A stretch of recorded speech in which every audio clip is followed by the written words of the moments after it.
का स्मरण करो। पूर्णिमा के दिन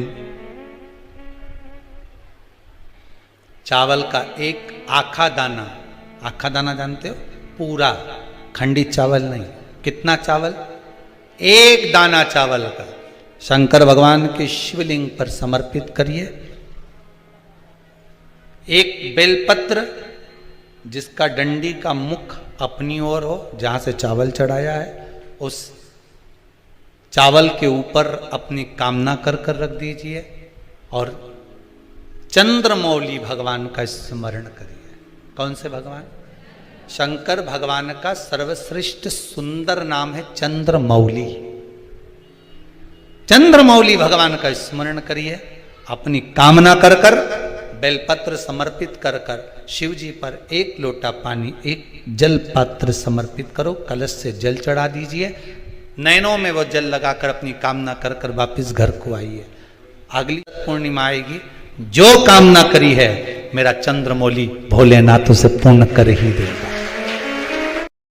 क्यों करा जाता है पूर्णिमा का व्रत? पूर्णिमा का व्रत करने का कारण क्या है बताइए? आप इतने सालों से कर रही हो, कई माताएं कर रही होंगी पूर्णिमा का व्रत। एक समय फलाहार करती हैं, एक समय भोजन करती हैं। भोजन में खीर का होना जरूरी होता है पूर्णिमा के व्रत में, दूध की सामग्री होना जरूरी होती है पूर्णिमा के व्रत में। 12 महीने की पूर्णिमा करो, मना नहीं है। और पूर्णिमा उठाने का भी समय होता है चैत्र के महीने की जो पूर्णिमा होती है, चैत्री पूर्णिमा पहली पूर्णिमा मानी जाती है, इसलिए चैत्री पूर्णिमा को सिद्ध पूर्णिमा कहते हैं, कार्य सिद्धात्री पूर्णिमा कहते हैं, सिद्ध करने वाले। मनोरथी पूर्णिमा कहते हैं, मनोरथी पूर्णिमा। इसलिए पूर्णिमा का व्रत कहां से उठाया जाता है? चैत्र के महीने की पूर्णिमा से पूर्णिमा का व्रत उठाया जाता है कि मैं महीने की पूर्णिमा करूंगी तो वो चैत्र पूर्णिमा से उसको उठा लिया जाता है। पर उसका एक नियम रहता है, आप फलाहार करें अपनी जगह पर है, पर एक समय भोजन कर रहे हैं वो अपनी जगह पर, भोजन के साथ में मीठे के साथ थोड़ा दूध की सामग्री होना जरूरी होती है।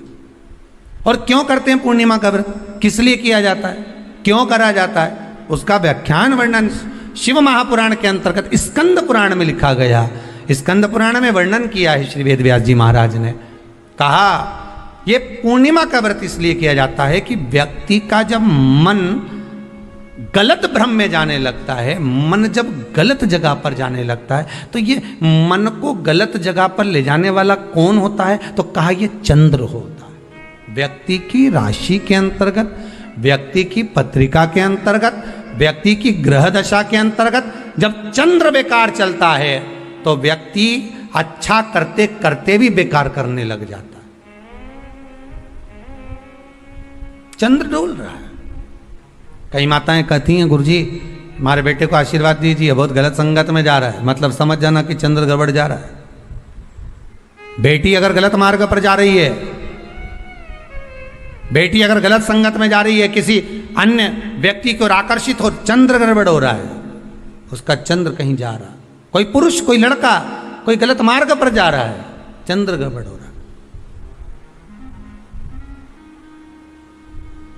घर में जो क्लेश उत्पन्न होता है, घर में जो विवाद उत्पन्न होता है, उस विवाद को रोकने के लिए केवल चंद्र की ही, इसलिए तो पूर्णिमा घर की नारियां, हमारे यहाँ हिंदू धर्म में यहाँ तक स्कंद पुराण में कह दिया कि प्रत्येक पूर्णिमा, आप लोग कभी आप लोगों ने सत्यनारायण जी की कथा करवाई है? जितने लोग आस्था चैनल पर कथा सुन रहे हैं, जितने लोग फेसबुक यूट्यूब पर कथा सुन रहे हैं, यूट्यूब पर कथा का श्रवण कर रहे हैं, उनने कभी सत्यनारायण की कथा करवाई होगी। तो उसमें लिखा है हर कार्तिक, हर पूर्णिमा को, हर संक्रांति को ब्राह्मण सत्यनारायण भगवान की कथा या राजा या वैश्य कथा को कराता था या बढ़िया कथा कराता। सुनी कि नहीं सुनी ये बात? सत्यनारायण भगवान की कथा में लिखा है, स्कंद पुराण के अंतर्गत जो सत्यनारायण भगवान की कथा का स्मरण किया उसमें लिखा है प्रत्येक संक्रांति पूर्णिमा को सत्यनारायण की कथा करवाने लगा और ये योनि को प्राप्त हुआ, इस योनि से छूटा, इस योनि में गया।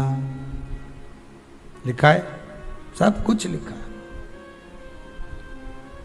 अब उत्ते से समझ जाओ कि पूर्णिमा को सत्यनारायण की कथा करने का बोला है, तो पूर्णिमा को सत्यनारायण की कथा का क्यों बोला? वैसे तो रोज कराओ सत्यनारायण जी की कथा, प्रतिदिन कराओ, मना नहीं है। आप क्या कोई विशेष फंक्शन है आप सत्यनारायण जी की कथा करवा, पर पूर्णिमा संक्रांति को और संक्रांति को पूर्णिमा को सत्यनारायण की कथा का स्मरण क्यों करवाया गया? क्योंकि पूर्णिमा के दिन अगर ये भगवान का व्रत रख लेगी, पूर्णिमा के दिन अगर ये खीर का प्रसाद बना लेगी, थोड़ा सा दूध की कोई सामग्री बना लेगी और भगवान को भोग लगा देगी, भले सत्यनारायण भगवान के भाव से बनाए, भले सत्यनारायण जी के निमित्तार्थ बना, तो इसके घर में जो अशांति है वो शांति में बदल जाएगी। इसलिए कई घरों में आज भी सत्यनारायण भगवान की पूजन हर पूर्णिमा को करती है। माता किताब लेके बैठ जाती है, तुरंत उन्हें ऑफिस जाना, कहीं काम पे जाना, और तुरंत उसने जल्दी जल्दी कलश रखा, कलश नहीं भी रखे तो भगवान की पूजन कर को रखे, ब्राह्मण देवता को बुला लेगी, ब्राह्मण नहीं आएंगे तो खुद कर लेगी, पर करती जरूर है।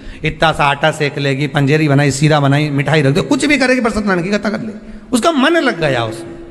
मतलब पूर्णिमा को करना है, उसको करने से क्या होता है? शांति रहती है, शीतलता रहती है। जिसके घर में हर महीने की पूर्णिमा को खीर बनती हो, ध्यान दीजिएगा, बहुत सुंदर संवाद चल रहा है, बहुत ध्यान देने वाली बात है। प्रत्येक महीने की पूर्णिमा को जिसके घर में दूध की सामग्री बनती हो, दूध की सामग्री तैयार होती हो, खीर प्रसाद तैयार होता हो, उसके घर में कभी क्लेश नहीं हो सकता। चाहे सास बहू एक दूसरे के सामने वो कहे ना, वो सांप और नेवले की लड़ाई क्यों ना, फिर भी शांति हो जाती है। पर प्रत्येक महीने की पूर्णिमा होना चाहिए, ये नहीं कि तुमने एक महीने की पूर्णिमा पे